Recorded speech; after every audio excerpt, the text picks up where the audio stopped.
Welcome to Monday Night Live, the weekly training that guides professionals to financial prosperity. Join our community and let's start building your wealth. Thanks. I appreciate being here. Good to see everybody. I do have a screen to share later on, but not right now. So I'm talking about niches tonight. It's something that I've always heard in the business while being in the business, there's riches and niches, So, and we all have a niche being in GIA for one, because we're investor agents. And by me being an investor agent, it really got me to thinking more about niches because after I joined GIA, I've gotten into a couple of niches. I'm starting to get my feet wet into a couple of niches. One is commercial, and also working with investors and some land and things of that sort. So we really have a great opportunity to niche down. And even with Gary, he tells us that when we're doing our goals at the beginning of the year, now the end of the year, we'll be doing them for the beginning of the year, that we should focus on about three things. And what I've learned after looking at these niches, most of these coaches and different brokers and just different agents, period, say the same thing. We need about 3 to 5 niches, and then one specific niche that we niche down into. So why is it that in our profession as real estate agents that we're just mainly general? Most of us, the majority of us, we're mainly general. And when you look at other professions, such as doctors and lawyers and other, professions, they really niche down. And what I mean by that is, you look at doctors, you do have some general doctors, but for the most part, the ones that are making the most money are the ones who are niched. So you might go to a bone specialist or oncologist or whatever the case may be, and are surgeons, right? So they make more money typically than just a general doctor. With attorneys, same thing. So the attorneys, you can go to the probate attorneys. You go to the criminal attorneys. You go to these accident attorneys. And usually they specify, or even real estate attorneys, they do these certain things as a niche, and which they still can do other things within that realm, but that's what they really market to and who they market to. So I think with agents, sometimes it's the comfortability of working with different people in different markets, different niches. And then sometimes we just don't know, right, how to niche down. I know I've been in the business 16 years, and it's been tough for me to just niche. One reason is when you niche down, you're saying that I'm going to be good at this one particular thing. And it's kind of tough when you need money coming in. So when you niche down, you say, I'm just going to do this one particular thing as a niche, and you're waiting for it to come to fruition for you. You still got to make money, right? You're still looking for other business. And sometimes I think with myself, what happened was I got off, I didn't stay focused. I didn't stay dedicated to that niche or what I said I was going to do. If I said I wanted to do listings and I wasn't going to work with buyers heavily, then if the listings weren't coming, what did I do? I went to the low-hanging fruit, and I started working with buyers. So Basically, the more specific the niche, the better positioning of yourself as the go-to brand or agent for the niche audience, right? So establishing credibility results in a more focused business, makes it easier for the right consumer to be interested in your product and to find you. So that means that marketing, we're going to be marketing to the specific niche. We're going to be on social media, marketing, everything we're going to do, we're going to put it as whatever this niche may be. So if I'm the new construction specialist in my area, then I'm going to have all of that marketing, have that in all of my marketing. I'm going to be letting everyone know that this is what I specialize in, is new construction. The other thing is when we do get into a niche, we become an expert, right? So, but by becoming an expert, that means we have to dive all the way into it. We got to learn all aspects of whatever it is. So if I'm going to be a new construction expert, not only do I learn new construction from these big builders, I need to learn new construction from not a general contractor, well, maybe them too, but a custom builder. Go to them, see what their processes are, what it is start to finish. Developers, go to them, see what their processes are as far as building.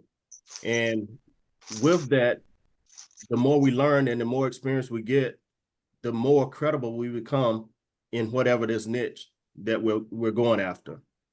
So when you just generalize in business, you look like almost every other agent in the business. So because everyone, let's face it, like it's a million agents out there, right? Like it's a ton of agents in the business right now. So we really have to do whatever we can to set ourselves apart out there in the real estate world, because everyone we know, our family, friends, or whatever, they know 3, 4, 5, 6 other agents. So if we're not niching down and we're not advertising what we do, get lost in all of the other agents. And I'm sure you can go on right now. You probably have someone, if you're on social media, some other agent friends or just agents in your area that you can just hop on to their social media site right now, whatever platform they're on, and they're talking about the same thing most of the time. Usually they're not niched down. I have 2 friends in the business that do very well, and they're on social media all the time, but they're not niched, which is fine. I mean, that's cool because they're doing their business their way. But what I'm saying is, if you really want to niche down and have fun in the business, because I wasn't having fun in the business anymore. So that was one reason why I started looking for niches, because I never really did business like I envisioned when I came into the business. So that was one reason why I started looking into niches and what would just make me want to get up and do this work every day. What would make me want to learn more about what it is that I'm trying to go after every day. And for me, it wasn't just about going after the person that can fog up a mirror, and saying, listen, do you want to buy or sell some real estate? For me, that just doesn't do it for me. So I've really been looking into this a couple of years now, and I'm getting there. Really interested in commercial. I've dove into that some, and it's tough. It's a learning curve. And then I find myself going back as well to the low hanging fruit, but I'm still focusing on commercial, new construction, and some land, right? Um, and I don't know exactly how long it takes to become an expert. I guess that's, by each individual. But one thing that was interesting to me while I was doing this research, did not have any statistics of agents that had niches or were niched up and what type of income they made.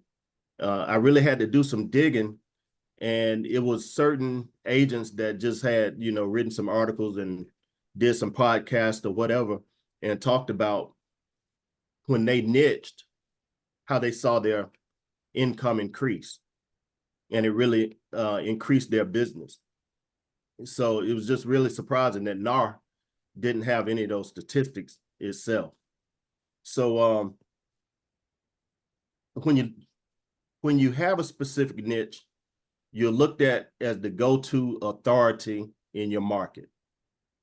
So whatever you're doing, whatever niche you have, and like I said, doing that marketing, you're always going to be looked at as the go-to. So if I'm working divorces or probate or whatever the case may be, whenever attorney, because with those cases, you really need to form relationship with attorneys, right? Divorce and probate attorneys. So by seeking out these attorneys and getting a good relationship with them, every time a probate or a divorce case comes through, who are they going to think of?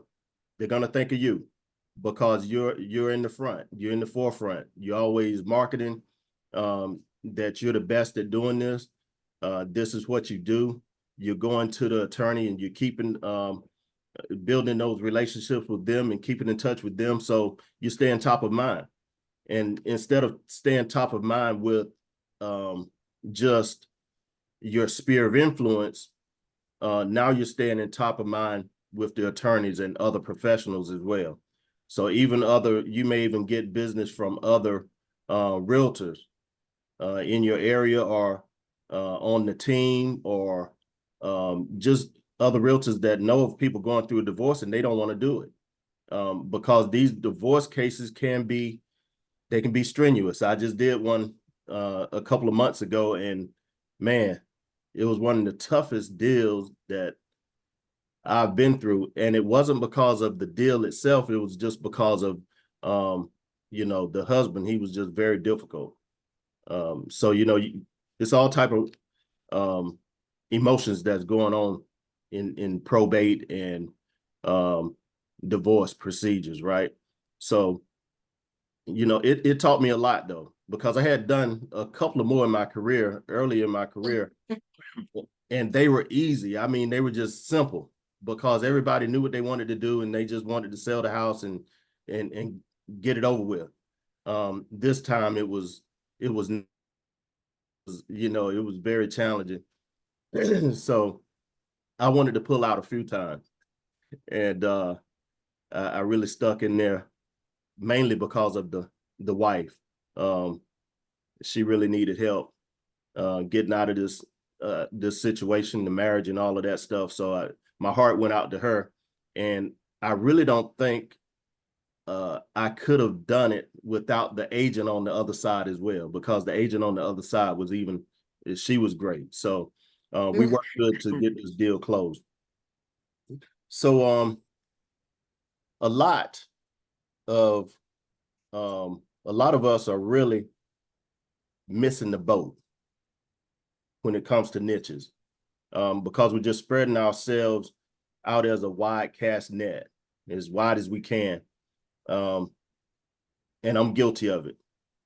And going after as much business as we can. And, like I said, anyone that's fogging a mirror is going to catch up to us one way or another. Either it's going to wear us out, it's going to wear us down, working 5, 6, 7 days a week, no time for family, and just running whenever someone says, hey, I got a pre-approval, I want to buy a house. And once you're niched, you kind of pick and choose who you want to work with. I may be saying that may be the wrong language, but you kind of niche down and people know that you're doing a certain thing, they come to you. You no longer have to chase business. They kind of chase you after that. As I mentioned, we should have 3 to 5 pillars in our business, with one of those pillars of business being that special niche. So if it's going to be probate, let that be your main one.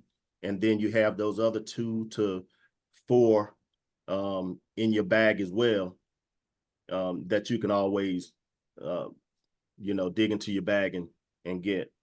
The thing that you're known for, your specialty, that no one else is competing against you in the marketplace, is big. Like I stated, you can go on other realtors' profiles or social media profiles or whatever, and you see that they're talking about the same thing. Most of them don't have a niche. I can attest to, the ones that I know, they don't talk about niches. They not marketed themselves as having a niche. They're marketing themselves as, hey, I'm the best realtor to sell you a house. If you're a buyer and, I can help you get into a home. Now, some realtors, their focus is first-time home buyers. Some realtors are just buyer's agents. So that's fine if that's what they're doing. Some realtors are just listing agents, right? So it just depends. But like I'm saying, what I'm noticing is most of the agents are not niched. And when you're niched, you get inbound referrals. And this is based on your specialty. Some of the examples, I'm sure you have examples of these niches, called niches can be hundreds or thousands of niches. It's really, what is it that you're passionate about? Especially new agents coming into business. I know, we all, when we get into business, we want to do as much business as we can, and we want to make some money. But I think that's the most opportune time to think about what it is what you love to do and what niche you would like to go after.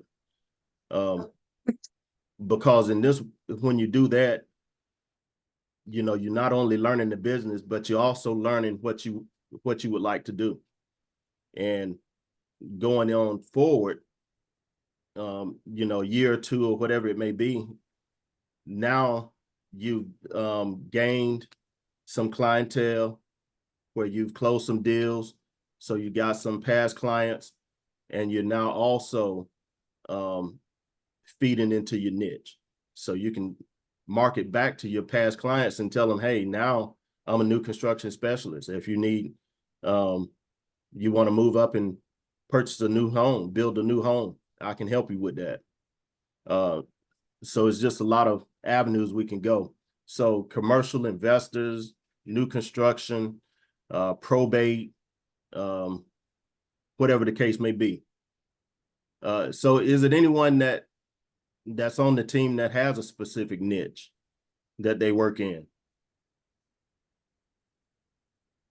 Hey, Craig, I've got one for you. We did years ago. Okay. I mean, obviously, our main category has always been investors, real estate investors, but we were forming these small little investor clubs around the country. This was going back probably 10 years now, close to 10 years. And what we decided to do was focus on demographics. So one of them that was really neat was parents of preschool children who were investing. And we just did it all. It was all online, actually. And the theme was saving for their kids' college education. So we would promote The idea of buying like a duplex when a child is born, and 18 months later, I'm sorry, 18 years later, that duplex is probably close to being paid off. And throwing off a lot of cash flow. They could refinance it, to pay the tuition bill, and then obviously keep it, and the remaining cash flow will be used to pay monthly expenses. And that was really pretty much it. It was a niche within a niche. That one thing I want to emphasize is within a niche and broad category of a niche, guys, you can focus on specific, like we did demographics. We did another one, investor group for Russian speaking women. And that's a really tight, small little niche, Russian speaking women. But the thing is a group, there's a lot of them that like to invest in. We would obviously not capture the entire investor community, but of the group of investors who were Russian speaking women, we probably captured as close to 100% of that as you can get. And what's really neat is when you focus on that, it doesn't uh, exclude you from other parts of the market, like the investors in general. It just allows you to have a name for yourself. You'll still attract other investors. They're going to be intrigued by the fact that you have a group of an investor group for Russian speaking women. And they'll want to ask you, hey, what about me? If you have a group for this? You say, well, you can still join, be part of a group. So it's a way for you to get named, to get recognition. That's what niching is all about. It doesn't mean that you don't serve the rest of the market. Does that make sense, guys? Okay. Yeah. And if you have so Craig, did you said you had something to share too? Like is it a Yes, PowerPoint? it's actually a website. Okay. Um, so do I share screen? How do I do this? Yeah, click on share screen. It should be a green button. Yep. And then when you click it, you'll get another screen that shows all the screens that you're on. Pick the upper left-hand corner. All right. Yep. So now we're seeing your Zoom. Here we Your go. Zoom screen. Here we go.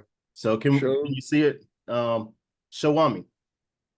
Yeah, that's it. Yeah. So it was interesting when I was going through, because the last time I did this, I didn't find this site, the Show Me. But it talks about the importance of niching, and it has a video. And this lady in here, she had an interesting this guy Josh was actually interviewing her, and she had an interesting niche. And she talked about how she volunteered a lot in the community, and through the volunteering, she created a nonprofit, and every time she closed the deal, she gave a portion of her commission, or a donation, I should say, to a nonprofit of the client's choice. And that really made a name for her around town. And she's done very well. And this was her second career. She's been an entrepreneur for quite a while, and she's only been in the business, I think, is less than 10 years, about 8 years or so. But it was very interesting. So I found this interesting right here about question to ask yourself when finding a real estate niche. What aspects of real estate am I passionate about? Where do my skills and expertise lie? What types of properties or clients do I enjoy working with? And what are the emerging trends in the market? So this is just a good resource, kind of help you think and mastermind, with yourself and see what it is. This mentioned luxury, commercial, green living, focusing on investors, waterfront properties, new construction, and then first-time home buyers, REITs, multifamily homes, foreclosures, fix and flip, and senior housing. Because now, senior housing is big. Working with seniors, and EXP, we have a seniors network as well. So that's big. She kind of touched on that as well, and then the charity involvement. So these are like the secondary niches. And I know some people have, affiliation with sports groups and adrenaline junkies, whether you go surfing or skydiving, mountain biking, all of these things, you can find a niche out of, because you have people in common, things in common with different people. So you could just go and check their website out and see what you think yourself. But I'd like to know if anyone finds a niche or starts working a niche in the future, and see how it goes for them. Greg, you had a question? I have a question, but I just wanted to make a comment on the donations. I've just teamed up with we have King Daughters Children's Hospital here, and I just teamed up with them. They just opened up a new mental health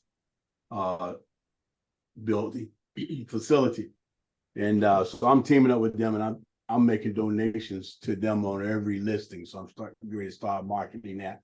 I'm finishing up some things with them. So I think that's a great niche, and that I was invited to participate in. And I grabbed a hold of it when they invited me out to meet with them and talk with them about becoming a partner with them. So I thought that was a really big niche, especially right now with mental health being a big issue amongst children.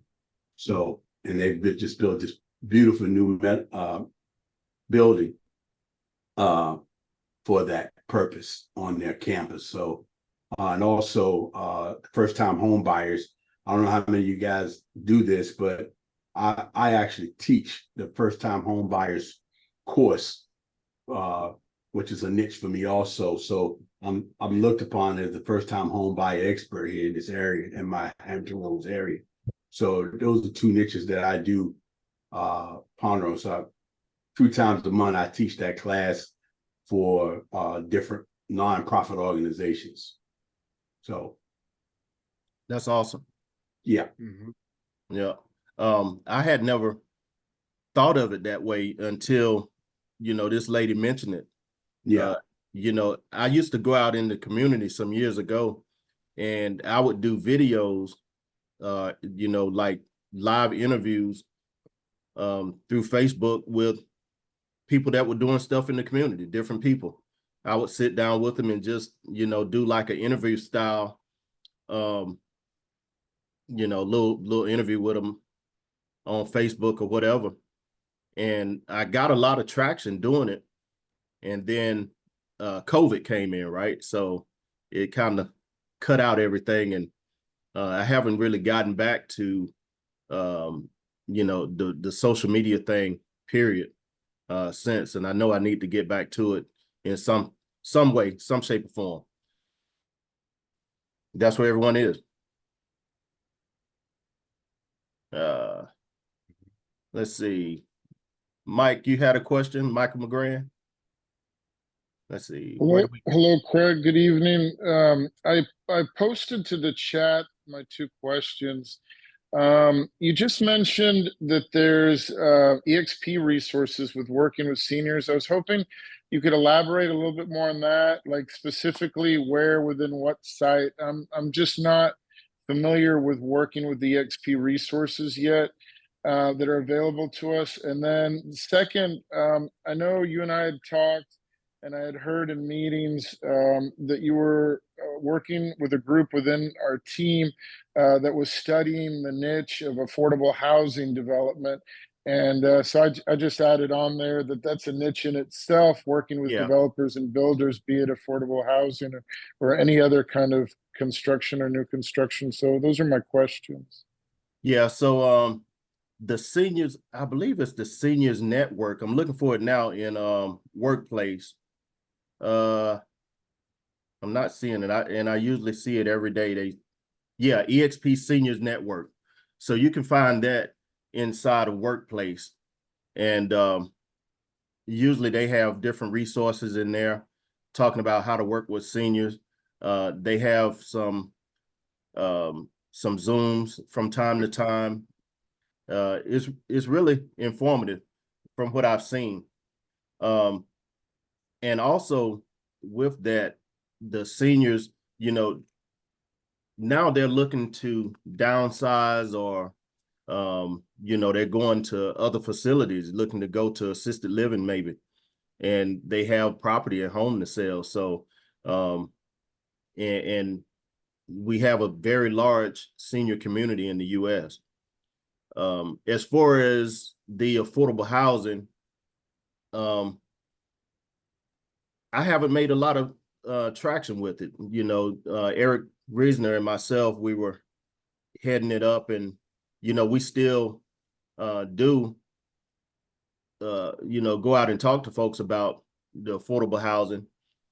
And I guess in my area, it's just been tough. I've been talking to some of the like one mayor, and I've talked to some council people, and affordable is just not affordable right now.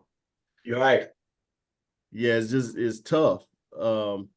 You know, but you're right, we can build a niche within that, because I do have a relationship with some other guys in another county in the upstate of South Carolina, and their niche is they're building in the city limits, but they have a relationship with the city, and the city are gifting them lots.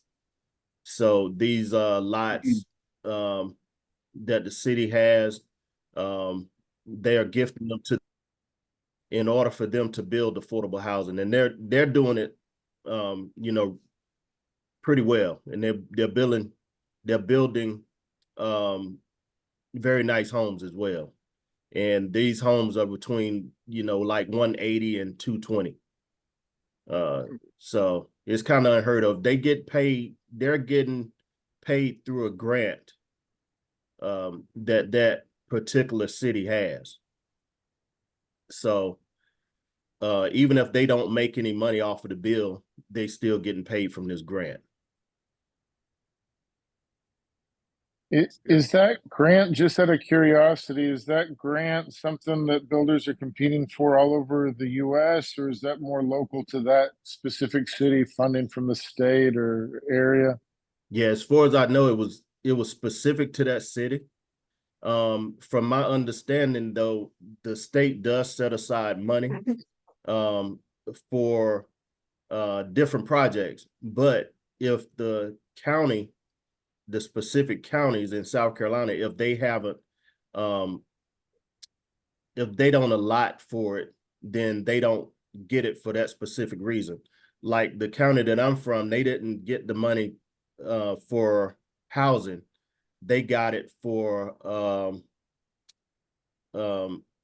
more for businesses, because they want to attract businesses to the town. It was an old mill town, textile town, and the last textile factory closed down a few years ago.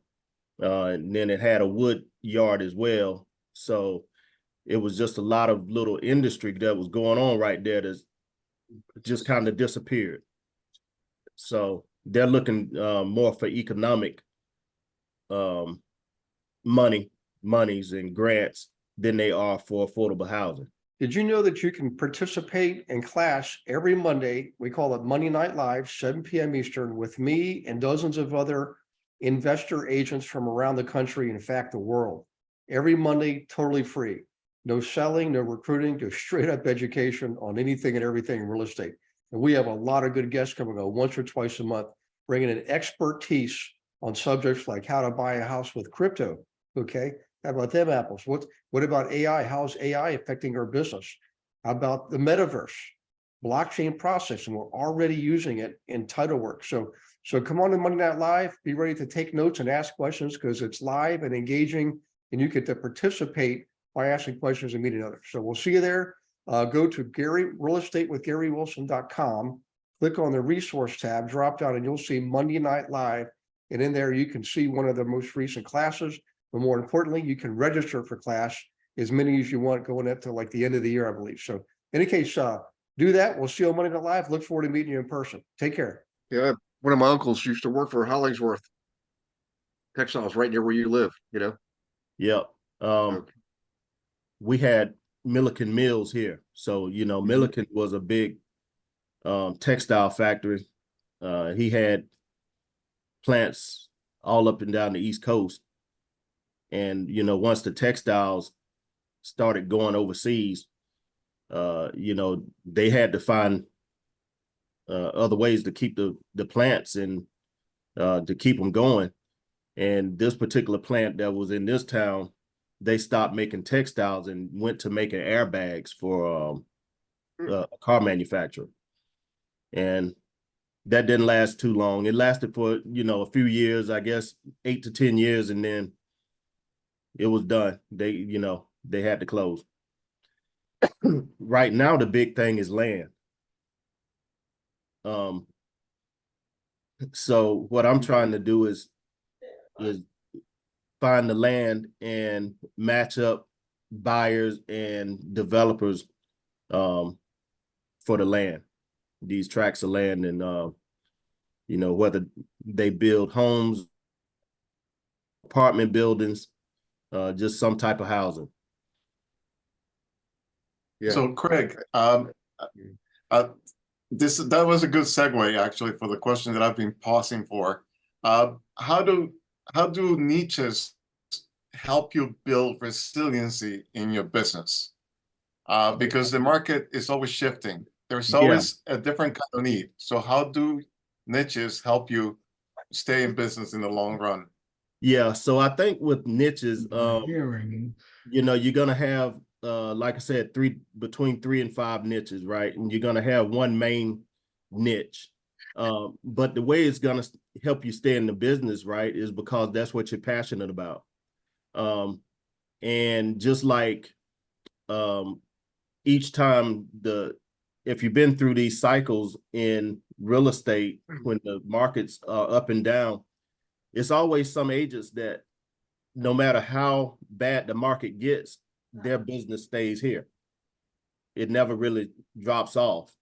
So I think with those niches, what you're talking about being resilient is just standing there, believing in your niche, marketing it, being passionate about it. Because, you know, with probate, it's always going to be people pass away, right? With divorces, it's always going to be people getting divorced. And it's always going to be people that's, you know, that's dying, or, you know, I hate to use that word, but, you know, passing away and getting divorced, that have property that, you know, they're going to have to distribute some type of way. You know, I want to go back to the subject of land. You guys remember a teacher we had come on several months ago? I had him on the podcast, and he figured out a way. He just has an algorithm he uses in a process he uses to find land and do just that. Get the land, and then find people who want to build and match them up with the builders. You guys remember that guy? Yep. Wasn't that the land shark guy? I think so. Yeah. It wasn't Ron Williams. Ron Williams was about 1.5 years ago. Yeah, he did a lot with Redfin, right? Didn't he I use think so, yeah. Redfin to find his properties? Is it Jacob Salem? Is that who it was? Okay. Yeah. Jacob I think Salem, that is maybe? the name. Yeah. So you guys can look for that recording of that class and also the podcast. And right now, the reason I like that is because we do have a shortage of housing. You know, so clearly the answer is new development, building new housing. And what do we need for all new development is land, you know? And you know, if the economy goes into a recession, it's going to be new construction that's going to pull it out typically. That all requires land. So I would definitely make that part of your model going forward. Make that niche part of your model, you know. Yep. I remember back in like 08, 09, back in those times, you know, it's different right now because the inventory is limited. Back in 08 and 09, we had a ton of inventory. So the new constructions weren't selling. I remember new construction homes sitting, you know, for a year or two. I mean, it was just a lot of the new construction agents, on-site agents, they were like not selling anything. And now it's slowed down a bit in the last couple of months in this area for those agents, those on-site agents. But for the most part, those new construction homes are still selling. And a big reason is because there's no inventory in the market right now. Mhm. Okay. Okay. Hey, does anybody have any questions? Or how about a niche? How about an idea for a niche? I've got one. Go ahead, Michael. Thank you. So I went to a conference on flex space. I've talked to Gary about this. It's a commercial real estate development niche, or any aspect of real estate sales where it's a metal fabricated building. It's designed in a smaller square footage to house entrepreneurs and smaller logistics distributor type of clientele, but it would be a triple net real estate property. They're metal fabricated buildings, small office client area, but majority of the space is like your two-story industrial warehousing space so that they can do their business. And I went to a conference on that niche, and one of their exit strategies is they have specific guidelines for what kind of land they're looking for. I won't go into the exact details, but on these land plays, if you can know your end buyer, the person that's going to develop on, and I guess that was touched on a little bit just a while ago, where you're matching the land to the buyer. And so I'm pursuing that niche because I'd like to do some real estate development, and they have the mastermind to simplify the process. But what they're wanting, the students that partner with them, is to source this land all over the United States.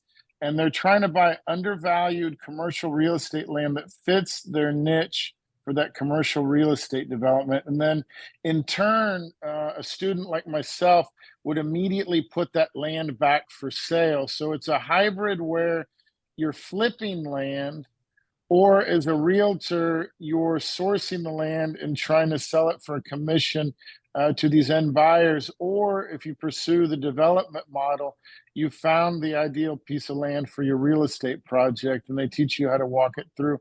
So look for your multiple exit strategies on any of these niches you pursue. There's always going to be someone more in the market for what you're doing than you realize. You've just got to ask around the players that are in that market. Yeah.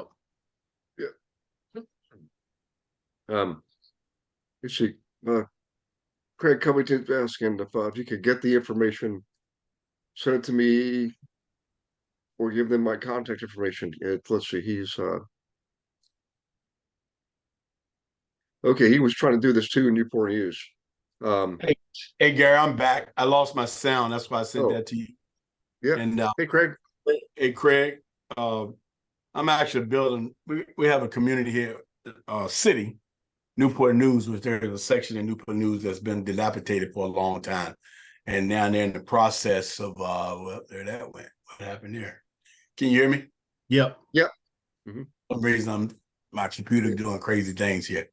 So anyway, I was interested in talking with the guys who's getting the money from the city.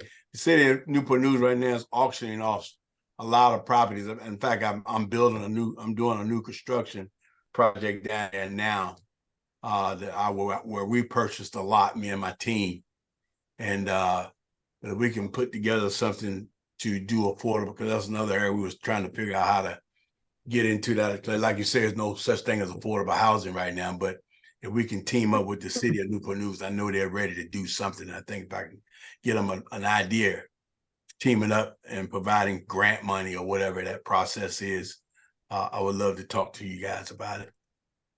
Yeah, I'd love to, talk to you about it as well. And, cause I think you can help me, as well. So. Okay. Okay. Oh. All right. But yeah, so it looks like here in South Carolina that each county is doing their own thing. There is some money out there that each county is getting, but they're kind of just doing their own thing with the money. I talked to a council person here in Greenwood where I am, and so she's gonna in turn try to find out some information for me, because I kind of hit a dead end before. I talked to one of the other council members, and he said that he was going to do some stuff that it never came to fruition though. So I've reached out to another one, and she seems like she's willing to help. So we'll see. They do see the need in housing here, and also communities that can be revitalized, because we have a lot of communities that can be revitalized here. So hopefully we can get something going. Okay. Okay. You have any other ideas? I think Wayne, you had something. And I have another question. It's kind of okay. like a motivation type. Yeah, you did talk about it has to be something that you're passionate about, but eventually something could take a while to take off. It could be, rather than a hockey stick that is on the right side up, You hear me? a hockey stick that is Hello? the long way up. So how do you keep yourself going besides in a niche that is not like really taking off, even though you're passionate about it? Yeah, you still got to do other business, right? So until your niche takes off, you still gotta take the business that's not really in your niche. And that was one thing that the lady on Shawami on that video talked about. Because it can be, some of the niches can be slow starting, and you may even be ahead of your niche. Your niche may not even be very popular right now, but you're the one to bring it into the forefront. So it may start slow, and then once it gains momentum and it gains steam, and because you may be a visionary in whatever niche that you bring up, and then once it gains steam, a year or two down the road, you're already out in front, and you're the king of that niche.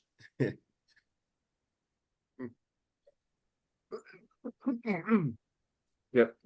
Usually niches do start out small too, by the way. That's why it's so important to pick something that you're passionate about, because it will grow organically. And the thing about it is, again, when you niche, you're not capturing the general population. You're capturing a certain segment of it. But of that certain segment, you get a much larger share of that segment.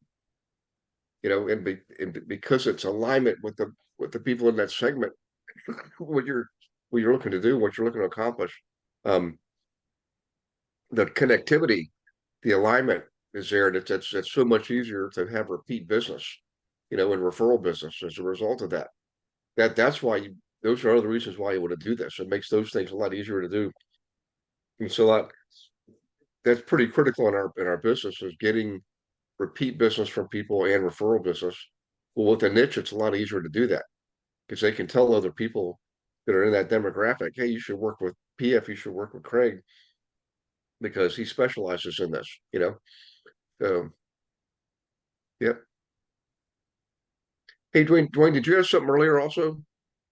Oh, I was just gonna say, if you have contacts as probate attorneys and trust attorneys and things like that, always stay connected with them, because I ran into a network back in 2008 doing short sales, and they're still valuable, even more valuable now, because they come across people that have portfolios of land and houses, and a lot of times they need to move them. So even from our investor perspective, we can sometimes find a lot of off-market deals through those venues, as well as what you're going to do in regular real estate. So don't discount keeping those connections.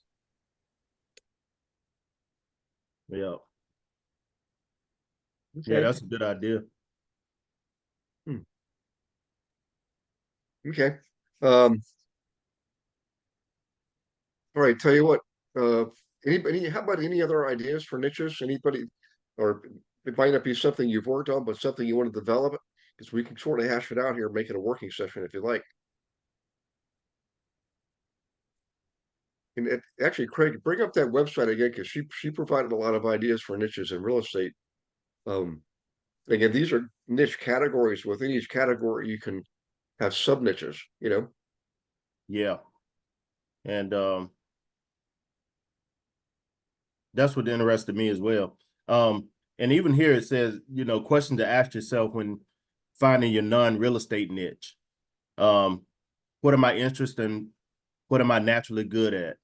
Is there a particular industry or field that resonates with my values? Do I connect with those at a certain stage in life, married, single, kids, etc.? Is there something in my community that interests me or that I'm involved with? What causes matter to me the most? And this goes back to kind of what you were talking about with the Russian ladies as investors, and the children. So just a lot of, I think, a lot of times we don't think about it. We do it as they come, but we don't really think about it as it can become a niche. I know I don't. Speaking from, personally, I don't. Typically when I think of niches, in the past, I've thought of, like this luxury homes. I don't think I even thought of commercial real estate as a niche until I joined GIA, and, you made it so that we could explore commercial. Because before, that was like a no-go. And of course, we focus on the investors, and even with investors, like I said before, I joined GIA, I used to have brokers, investors, but they didn't say how to go after the investors, or how to work with investors. So being on the team really taught me how to work with those investors, how to seek them out. We have a tool to seek investors. So, it's, we have everything we need right here. Yep. GIA. PF just put something out in the chat box. Thanks, PF. You guys want to copy this? It's the link for the blog Shoami. Thanks, PF. Yep. By the way, real quick, I want to go back to luxury. So when it comes to a category within a category, a niche within a niche, in luxury homes, golf course community homes, right? Or country club community homes.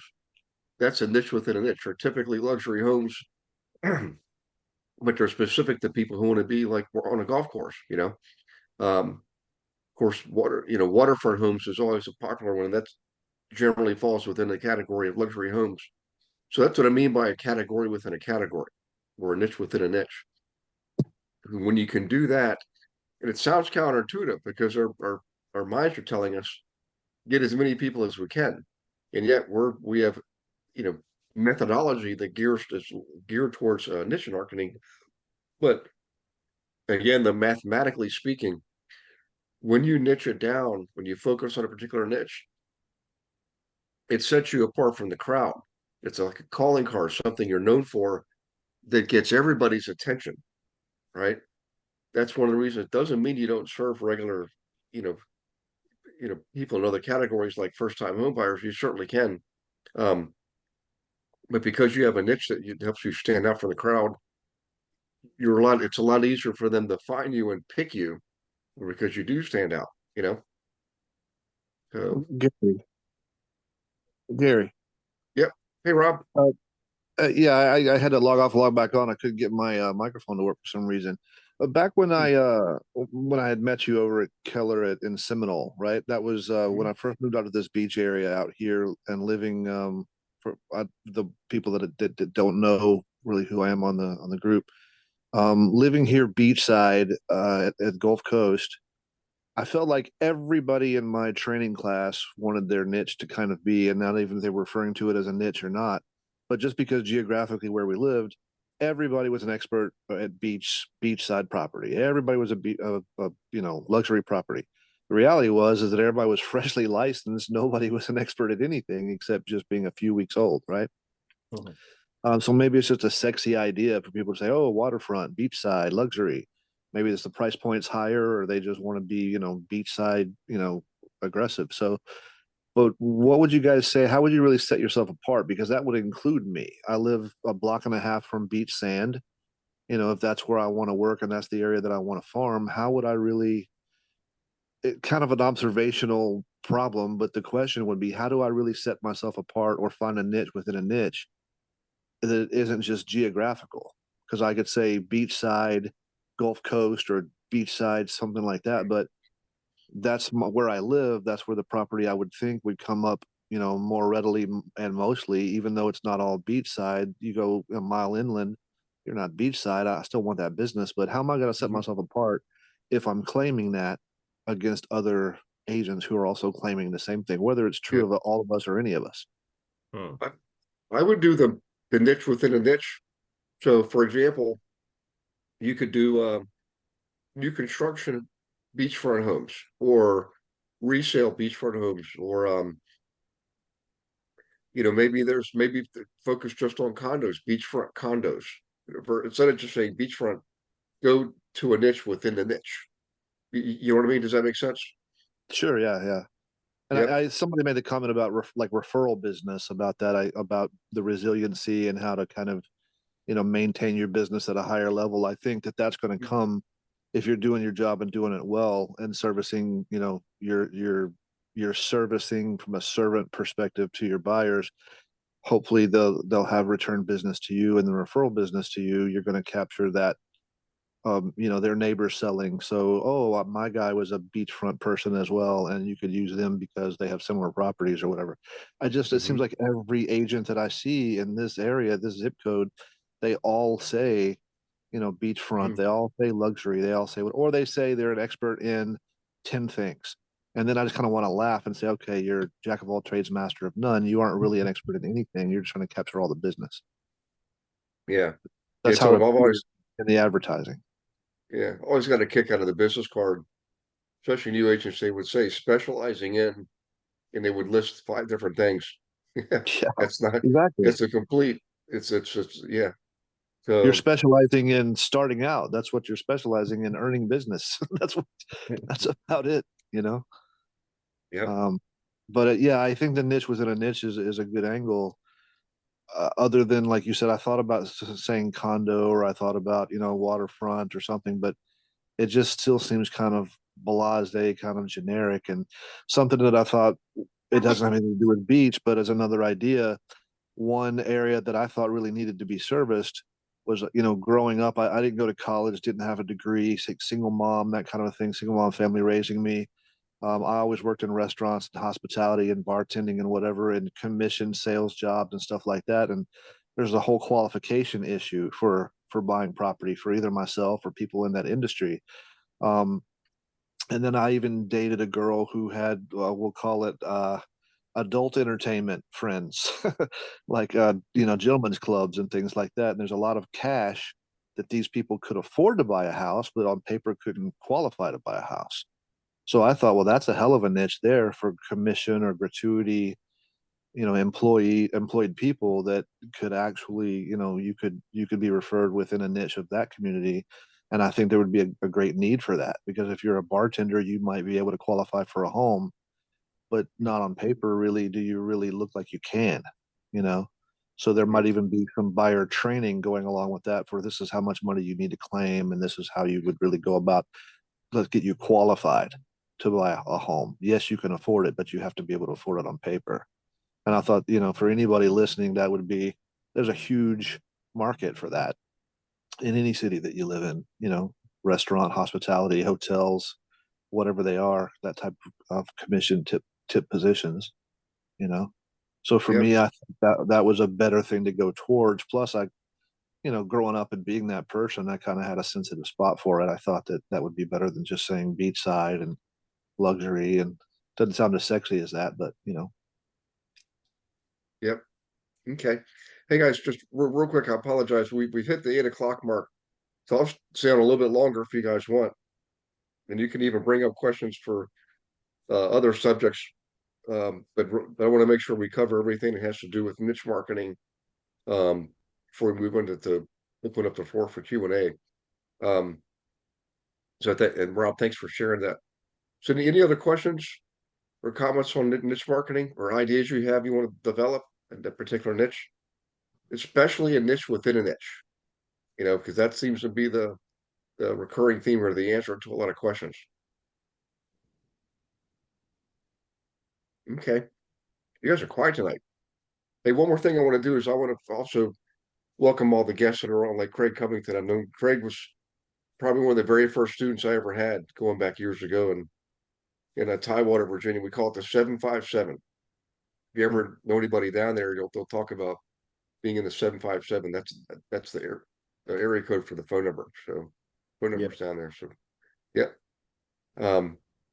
But also new agents, Lynette is new. We call her a cookie. Welcome aboard, Lynette. I think that was all the new folks. I know I've been out for 2 weeks.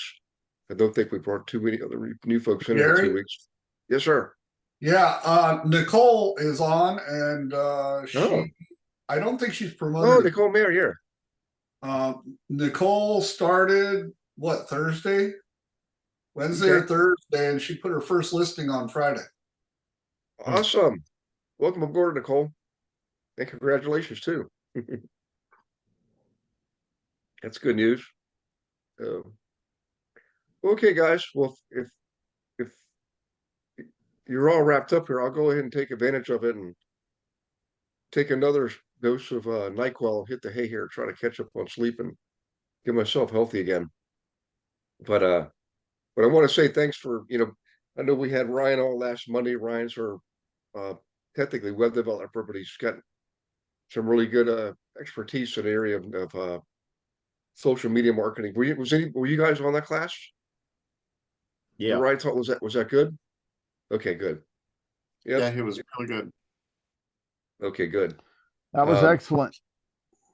Okay, Excellent. good. I'll have to look at the recording. And we can do stuff like that again. I definitely like having our own students step up like Craig didn't like to teach. So thanks again, Craig, for doing it. I know it's funny because you're welcome. Thank you. Yeah, niche marketing is so specific, just the subject itself. When you start digging in, you realize there's a whole other world of, art and science to it.